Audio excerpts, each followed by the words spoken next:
Hello, everyone. Get this off of here. Give me a second. I don't know why this is making noise. I got my phone. I'm trying to make everything work here. I got my new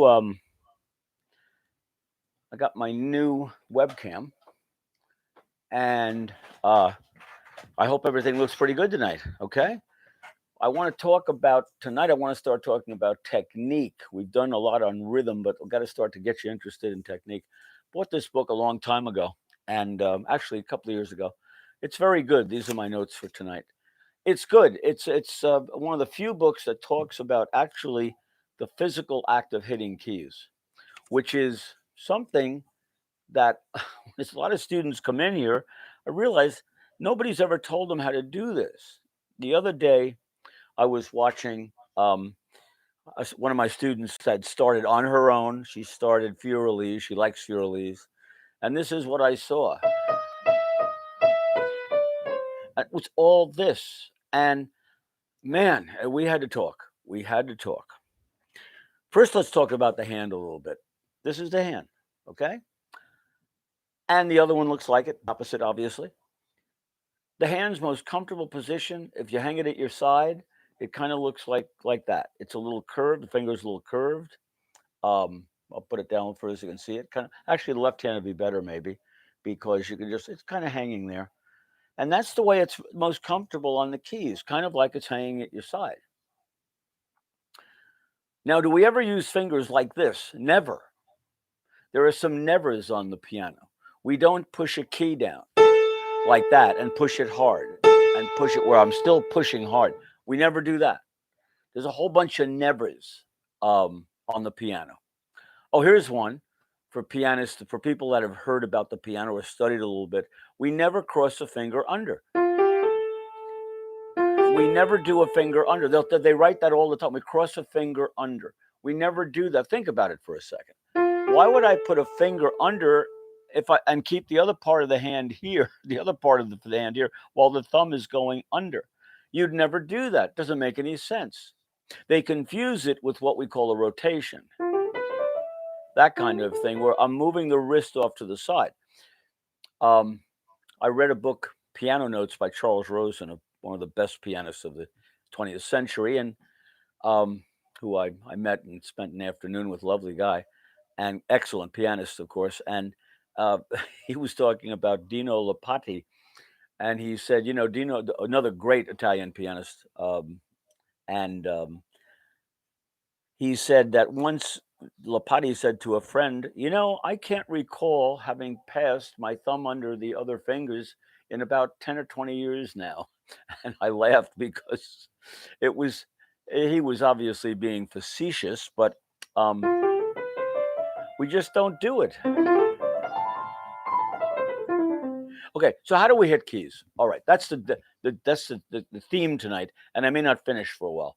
There are various techniques, but they all depend on understanding a few things. First of all, let me play a tune using that finger, the second finger or pointing finger. I'll play the Beethoven ode, just the theme to that. I'm not going to use any pedal. I'm going to play. It's not going to be very legato, obviously.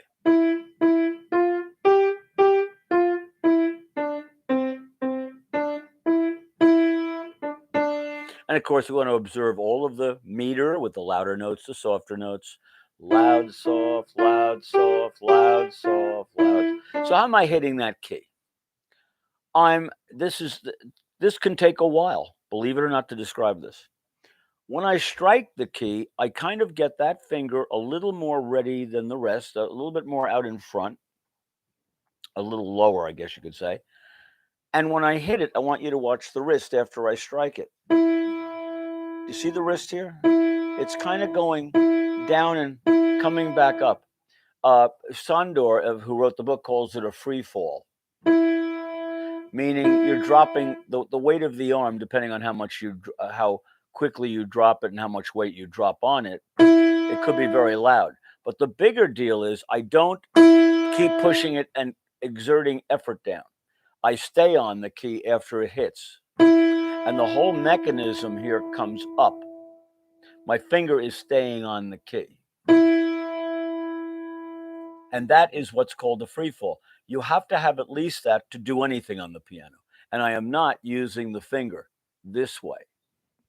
I'm not using the finger that way. It's simply, if I do it upside down in my hand, I'm kind of doing this. And you see that wrist coming back? I'm hitting the key. The first note of Furelese. That's the first note of Furelese. The second note is what we call the roll. I don't want to get into that right now, but it's called the roll. The wrist continues on the way up while I use the finger, but very little. You can see the fingers going down. I am using the finger this way a little bit, but never in a big motion of any kind. So in that little run at the beginning of Furelese, I had a number of free falls. Free fall, roll, free fall, roll, free fall. Okay? And when you see a pianist play it, you see that. But you really don't see him doing that drop. You can't. Sitting in the audience, you can't see that at all. Okay? So the free fall. Now, when kids first start to play the piano, a lot of them learn pieces like chopsticks or something like that, and their friend tells them, believe it or not, they're actually playing they're playing correctly. Most people don't go and push them down. Maybe some do, very non-musical people perhaps. But when they do it, they're actually doing the free fall. They know they got to come back up for the next note. So they kind of have a naturally correct rhythm. Then teachers get a hold of them and tell them, no, piano playing is pushing the fingers down and getting a good legato. Well, we want to have a good legato, but this is not the way to start. Legato takes place after a free fall. We don't start with legato. We don't start with a finger like that. We start with, there's a little free fall on the first notes we strike. It might be a short note. And it might be a staccato note, which involves a free fall, but it involves leaving the key. That's all a staccato is a free fall and leaving the key. So if you had that and then followed by a free fall with the other note following it with what we call a drop and roll, then then you have that. That's because of the rhythmic situation, which is why I talked about rhythm first. That would involve, well, look at the Bach. Let's look at the Bach. Now, if you're going to use the pedal, the first note here would be the staccato, and you come off the key. Most people are trained to hold that key or to push the key down, which is wrong. We don't push keys. We push buttons. We don't push keys. When I don't know a pianist that wouldn't. Now, if you had a piano that didn't have the pedal or something, you might stay on the key a little longer, like I just did after the free fall. But you still have your little free falls after that into what we call the drop and roll. A drop and a free fall are essentially the same thing. He calls it a free fall in the book. I like to call it a drop because really the whole arm and hand have been dropped. If you can see that, the whole arm is coming down on that key. Okay? So, I wanted to look at the hand again, but I just wanted to you got to work on the drop. That's the first thing you got to work on. And when I played Westminster Chimes for you a while back, and I told my kids to just use the second finger to play that. I was teaching them about the free fall and the staccato, the actual staccato. The second finger is not being used. The whole arm is landing on that finger. Now, another thing they do, which is very bad, I tell them to do that, and they go like this, and they go, and I tell them, no fists. Sorry, no fists. Keep the hand out. Just bring that finger down a little more than the rest. And that was our example on that. But this concept of how to hit keys. See, when people are sitting in the audience and they hear a pianist do something like this, They think he's done something like this, but he didn't. See, that's the misconception. So many misconceptions. They don't see the whole arm coming up and down. See how close the fingers are to the keys? It's just that one finger is being firmed up a little more than the rest. But the whole arm and mechanism here, and this stays very loose, by the way, this wrist. In fact, what is the wrist doing? The wrist, believe it or not, is acting as a shock absorber. Now, the thing in the car that when you hit a bump, it takes up the shock. Would you be surprised to know that the shock absorber in the car was invented by a concert pianist, and he holds the patent on the shock absorber? His name was Joseph Hoffman. He was a car enthusiast, and he invented it. And I can't prove it, but I'm pretty sure it's because he realized how the wrist takes up the shock of hitting a key. And that whole mechanism, after you hit a key, comes right back up again, whether your finger stays on the key or not. There, that's a staccato. That's a free fall. Okay? And that's a drop and roll. Now, I'm sure there might be some piano people sitting out there going, but Jeff, finger legato is very important. I know that. I know that. The concept of legato, of making things connect smoothly, is very important. But this concept, that legato thing has gotten people into more trouble than it's worth. They start thinking everything in a piece is connected. It is not. It is not. In a piece that goes there, that was all free falls and staccato. All of them. The last one I pedaled. Okay, so, but you don't see my fingers doing it. They're not doing that. My whole arm. If I had to go really fast, see, the minute you go fast, you can't tell staccato notes. To have a staccato note sound short, it has to be separated from other notes. So if you go real fast, it's hard to tell that they're staccato. They're just fast. So you don't worry. You have no weight. When you're not using weight, you have no control. That's why when I want to get softer and louder, I just drop in a little bit higher, a little bit quicker, or the opposite. But it's this motion. Look at the arm and the wrist.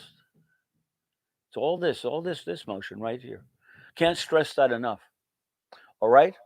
So, when a kid gets an early piece in a book, like Butterfly or something,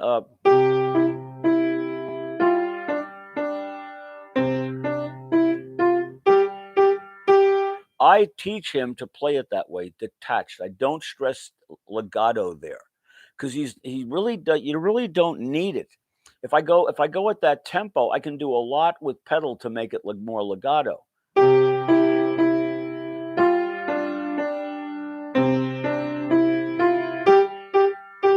And if I want the two short notes, but the last note also is going to be held with the pedal. That's why I said it's a partnership. But too many people play the piano wrong. They use fingers.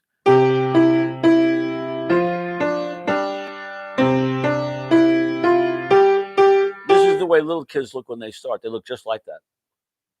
And when you see a concert pianist play, he's not going to play Butterfly. But if he did, it would look like this.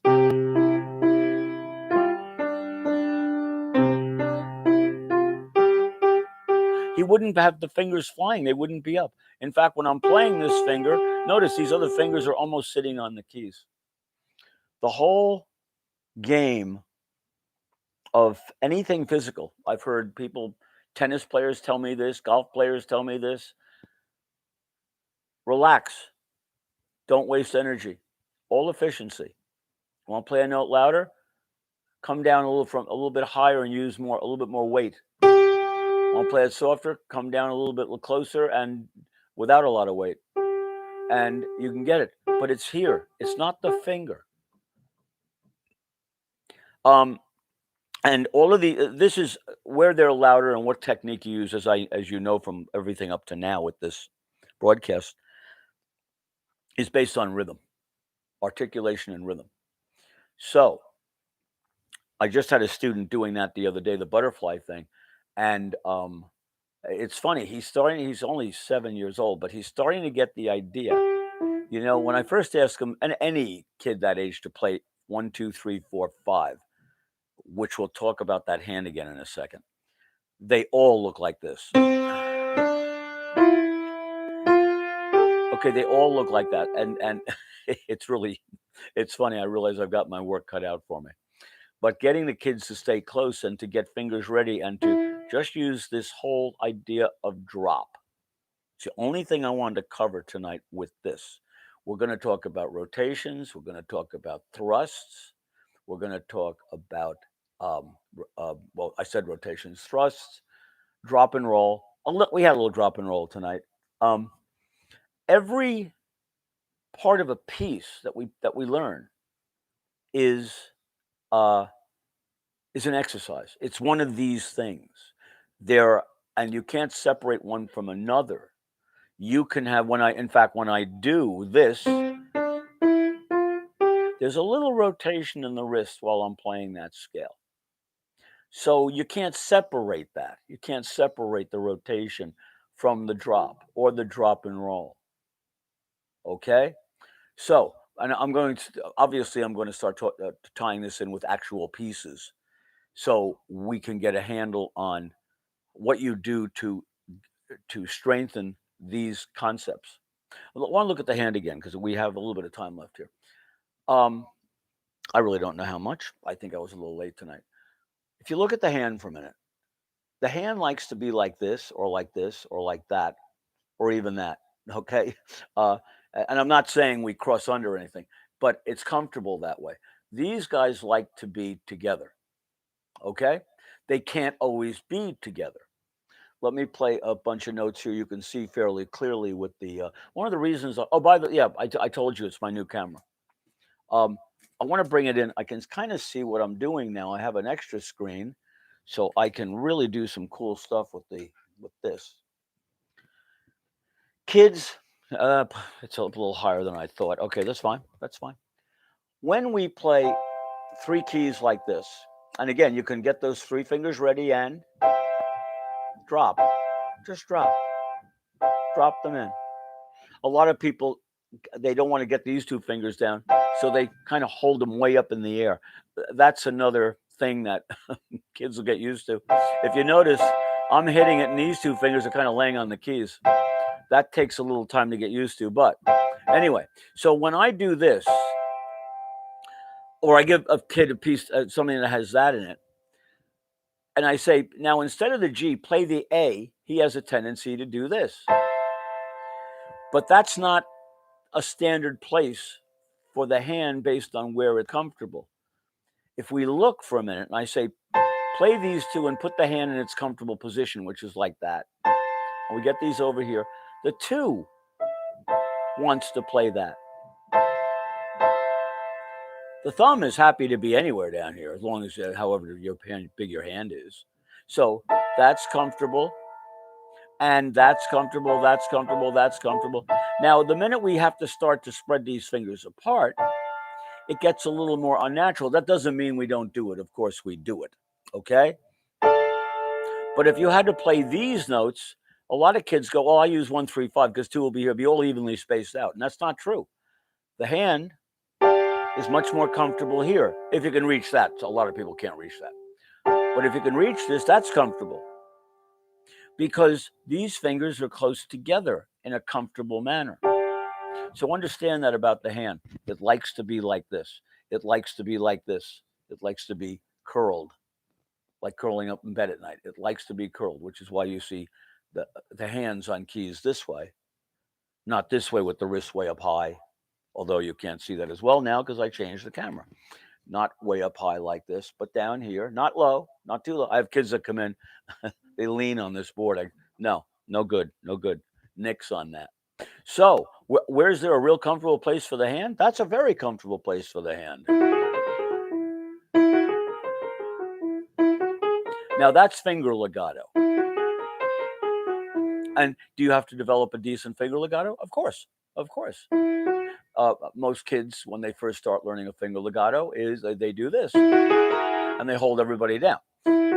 And getting the timing right on lifting one finger than the next. But you'll never see a legato, in my point, you'll never see a legato outside of a rhythmic environment, a metric environment.